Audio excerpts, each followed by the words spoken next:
Hello friends, welcome to clean eating recipes.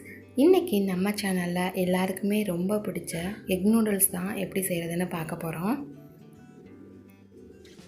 இதுக்கு நான் ஒரு பேனில் தேவையான அளவு ஆயில் சேர்த்துக்கிறேன். கொஞ்சமாக கடுகு உளுந்து பொரிய விட்டுக்கலாம். இதுக்கு ஒரு பெரிய வெங்காயமும் ஒரு தக்காளியும் கட் பண்ணி எடுத்துக்கிருக்கேன்.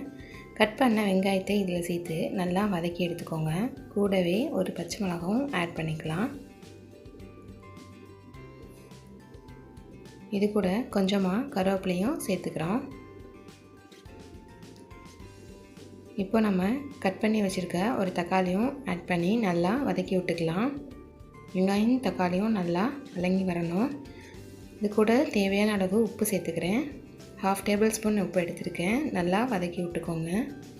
இந்த அளவு வெங்காயமும் தக்காளியும் வதங்கினதுக்கப்புறமா நம்ம இது கூட ஒரு எக்கு ஆட் பண்ணிக்கலாம். எக்கு ஆட் பண்ணி நல்லா கலந்து விட்டுக்கோங்க.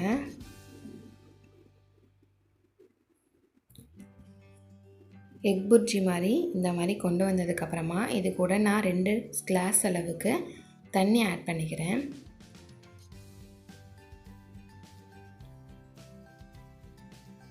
இதில் நான் இப்பி நூடுல்ஸ் தான் ஆட் பண்ண போகிறேன். தண்ணி கொதித்ததுக்கப்புறமா நம்ம கட் பண்ணி வச்சுருக்க பாக்கெட்டை இதில் போட்டுக்கலாம்.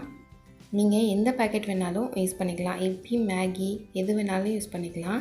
அது கூட உள்ளே இருக்க மசாலாவையும் சேர்த்து நல்லா கலந்து விட்டுக்கோங்க.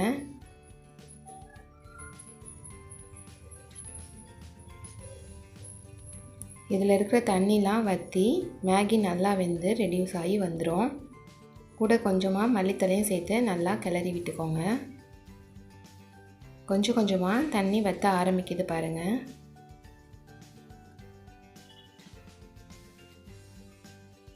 இது கூட இப்போ 1/2 டேபிள் ஸ்பூன் பெப்பரை ஆட் பண்ணிக்கலாம்.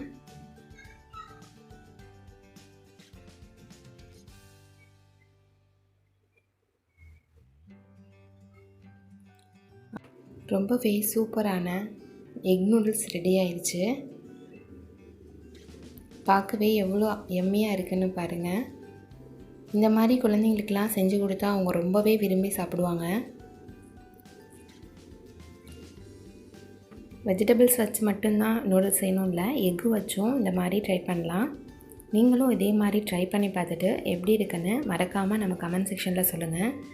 வீடியோ பார்க்குறவங்க நிறையா பேர் சப்ஸ்கிரைப் பண்ணாமல் நம்ம வீடியோவை பார்த்துட்ருக்கீங்க. மறக்காமல் நம்ம சேனலுக்கும் சப்ஸ்கிரைப் பண்ணி பக்கத்தில் இருக்க பெல் ஐக்கானையும் ப்ரெஸ் பண்ணி ஆளுங்கிற கிளிக் கொடுங்க. அப்போ தான் என்னோடய நோட்டிஃபிகேஷன் உங்களுக்கு வரும். இந்த வீடியோ உங்களுக்கு பிடிச்சிருந்தா லைக் பண்ணுங்கள், ஷேர் பண்ணுங்கள் அண்ட் மறக்காமல் சப்ஸ்கிரைப் பண்ணுங்கள். தேங்க்ஸ் ஃபார் வாட்சிங்.